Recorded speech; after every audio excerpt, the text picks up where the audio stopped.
네, 안녕하세요. 샘플러스에서 전공수학 가르치고 있는 이정원입니다. 오늘은 우리 이제 학부모의고사 문제를 진행하고 있는데, 학부모의고사 문제풀이를 시간상 좀 진행을 못하고 있어서, 풀이를 업로드하기 위해서 지금 촬영을 진행하게 됐는데, 우리가 이제 다 설명을 하는 건 아니고, 그 주차에 해당하는 과목에 대한 설명만 진행을 하기로 했죠. 그래서 나머지 문제들에 대한 풀이는 이렇게 다 이제 들어가 있으니까 그 풀이는 보시면서 나머지 문제들도 의미 있게 가져가시면 좋을 것 같고, 자, 오늘은 이제 정수론 문제, 정수론 문제에 대한 풀이를 진행하도록 할게요. 자, 정수론 문제는 두 문제를 넣어놨어요. 한 문제는 전형적인 합동반응식 문제 하나를 넣어놨고, 나머지 하나 문제는 르장드르 기호의 한 문제, 이 두 가지를 넣어놨는데, 일단 정수론의 합동식 문제부터 보도록 할게요. 지금 합동식을 문제는 일반적으로는 어떤 버피나 m이 주어져 있고, 그 상에서 합동식의 값, 해 개수나 해를 구하시오 식의 문제가 보통 출제가 되죠. 근데 이 문제는 이제 좀 반대로 m에 대한 정보를 주지 않고 있어요. m에 대한 정보를 주지 않으면서 해의 개수를 물어보는 형태가 나와 있고, 그다음에 디오판투스 방정식에 대한 해를 또 물어보고 있어요. 디오판투스 방정식은 정수해에 대한 의미를 주는 거니까 인수분해를 잘 해보면 되겠죠. 그래서 실제로 6x제곱 플러스 5x 플러스 1은 3x 플러스 1 곱하기 2x 플러스 1로 볼 수 있기 때문에 정수상에서는 어차피 해가 생기지 않는다는 걸 알 수 있죠. 그러니까 즉 디오판투스 방정식에 대한 해가 존재하지 않음을 얘기할 수 있는 거고, 자 이제 뒷부분이 합동식에 대한 솔루션을 구하는 과정이에요. 여기 지금 보니까 임의의 자연수 m을 얘기하고 있기 때문에 임의의 자연수 m은 2의 n승 곱하기 k 형태로 볼 수 있겠죠. 꼭 일반적으로 이렇게 표현되는 건 아니겠지만 이 정도로. 그 다음에 n은 지금 의미하는 정수니까 0 이상의 자연수라고 보시면 되고, k는 이와는 서로소인 홀수인 경우로 케이스를 나눠놨어요. 자, 그러면 어떤 생각을 해볼 수 있냐면 이 n승과 3은 서로소 관계라고 볼 수 있겠죠. 왜냐면 2의 거듭수만 있으니까.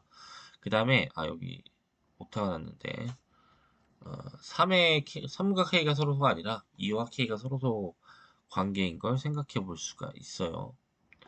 그러면 어떤 형태를 볼 수 있냐면 이 법 2의 n승상에서는 3x제곱 마이너스 1에 대한 해가 존재하는 거, 여기서 해 존재하면 한 개의 해가 존재하겠죠.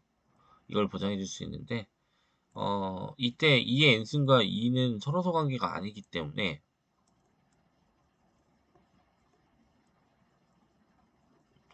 여기서는 이제 해가 없는 거죠. 해가 존재하지 않는 상태가 될 거예요. 자, 그 다음에 법 K상에서 얘기할 때는 2x 제곱 마이너스 1에 대한 솔루션이 하나 생겨날 거예요. 근데 이 K가 지금 그냥 홀수이기 때문에 만약에 3의 배수가 된다 라고 가정을 하면 이때는 해가 더 없을 거고, 그 다음에 3의 배수가 아닌 형태가 된다고 치면 한 개 더 붙겠죠. 그러면 결국 이 3x 제곱이 마이너스 1이 되게 하는 해가 존재할 수도 있고 안 할 수도 있는 상황이다 보니까 이쪽에서는 한 개 또는 두 개가 돼요. 그럼 중국이 나머 정리에서 1 곱하기 1이거나 1 곱하기 2가 되니까 여기서 말하는 해의 개수는 한 개 또는 두 개가 돼요. 라고 결론을 지어주시면 어, 답이 된다. 이렇게 이제 볼 수 있고, 뿌리 상황에서는 해의 존재 여부만 얘기를 했는데 구체적으로 해의 개수를 찾아야 되니까 이렇게까지 구해 주시면 될 것 같아요. 자, 두 번째 문제로 넘어가 볼게요. 두 번째 문제는 르장드르 기호에 대한 합 문제인데 지금 잘 보니까 9의 n승 플러스 1이 소수라고 만약 가정을 하게 되면 얘는 법 4상에서 뭐와 합동이 되냐 이렇게 얘기를 하고 있어요. 그럼 우리가 알기로는 소수는 어차피 어, 2, 1, 3과 합동이 된다는 걸 알고 있죠. 근데 2는 이제 진짜 2일 때만 가능한 거니까 이런 형태에서는 나올 수가 없을 것 같고, 1이냐 3이냐 이걸 물어보고 있는 상태가 돼요. 네, 지금 르장드르 기호를 가지고 노는 중이니까 아마 르장드르 기호를 이용을 해서 x값을 찾아내면 될 것 같고, x값이 1이냐 3이냐에 따라서 어차피 이 르장드르 기호에 대한 합을 구하는 거, 반만 구하는 거기 때문에 이걸 구할 수 있냐 없냐로 결론이 나죠. 이건 수업 시간에 진행을 했던 부분이죠.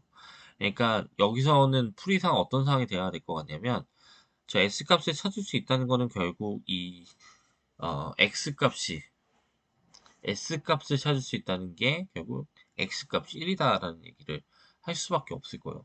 왜냐면 4K 플러스 1 형태에 대해서만 이 르장드르 기호에 대한 합을 찾을 수 있으니까. 그래서 얘 3은 아닐 거고 아마 1이 돼야 될 거예요. 그래서 X를 구하는 건 1이 될 거고, 그 다음에 우리가 수업 시간에 진행했던 대로 반띵의 합은 끝과 P-A와 A의 르장드르 기호가 같아지는 바람에 반으로 묶어가지고 0을 만드는 작업을 했었잖아요. 그 작업을 통해서 아마 0이 된다는 걸 알 수 있죠. 물론 이건 서술형이기 때문에 답만 구한다고 해서 답이 나오는 건 아니어서 왜 1이 나온지 구체적으로 이제 서술을 해줘야 될 거고, 그 다음에 르장드르 기호의 합도 왜 0이 나오는지 보여주는 과정을 가야 되겠죠. 자, 그래서 어떻게 할 거냐면 앞에 말한 대로 이게 1이 나온다라고 하는 거는 르장드르 기호 입장에서는 버피상에서 뭐 마이너스 1이 나온다, 뭐 이런 조건들로 볼 수 있을 테니까 그 상황을 만들고 싶어요. 그래서 9라는 수는 어차피 3의 제곱이기 때문에 3의 n승에 대한 제곱이 마이너스 1과 합동이 된다라고 묶어서 표현해 줄 수 있죠. 자, 그러면 마이너스 1이 된다라는 거는 마이너스 1 입장에서 보면 3의 n승이라는 원소가 결국 제곱을 취해서 나왔기 때문에 이 수를 2차 잉여, 그러니까 마이너스 1이 2차 잉여라는 걸 보장해 줄 수 있는 거죠. 그래서 르장드르 기호 입장에서는 1이 나온다라는 거고, 그래서 르장드르 기호가 1이 나오는 P는 결국 4K 플러스 1 형태가 될 수밖에 없을 테니까 X가 1이 된다라는 근거를 마련할 수 있어요. 그 다음에는 이제 P-A랑 A랑 르장드르 기호 P상에서는 같다는 걸 이용을 해서 그 합을 구할 수 있는데, 1부터 P-C까지 르장드르 기호의 합이 0인데 그걸 반만 취한 거는 어차피 둘이 같기 때문에 두 배를 해주면 어, 전체가 묶이는 상황이 되겠죠. 근데 걔가 0이기 때문에 이 S 값도 0이 된다라는 근거를 마련할 수 있다. 이제 수업 시간 진행했으니까 마무리 작업을 해주시면 될 것 같고, 이런 문제 상황에서 간혹 이런 분들이 있어요. 방금과 같이 답을 유추해서 답만 쓰고 가는 분들이 있는데, 서술형 문제에 대한 기본은 서술을 해서 그 근거를 마련하는 게 답의 일부를 쓰는 거죠. 그 다음에 근거가 없는 답은 답으로 인정해 주는 게 아니기 때문에 어, 서술형은 무조건 어떠한 근거에 의해서 답이 얼마다라고 얘기를 해줘야 돼요. 근데 가끔 보면 이유를 쓰시오라는 말이 안 써져 있으니까 답만 구하면 되는 거 아니에요? 라고 생각하시는 분들이 있는데, 그건 그렇지가 않죠. 왜 우리가 중고등학교 때도 서술형 문제들 보면 답만 구한다고 답 주는 거 아니잖아요. 그러니까 그런 말도 안 되는 오해는 하시면 안 되고, 이런 식으로 서술을 잘 해주셔야 된다. 예, 이제 보시면 될 것 같아요. 자, 그래서 오늘 내용을 여기까지 진행하고 다음 시간에 또 찾아보도록 할게요. 감사합니다.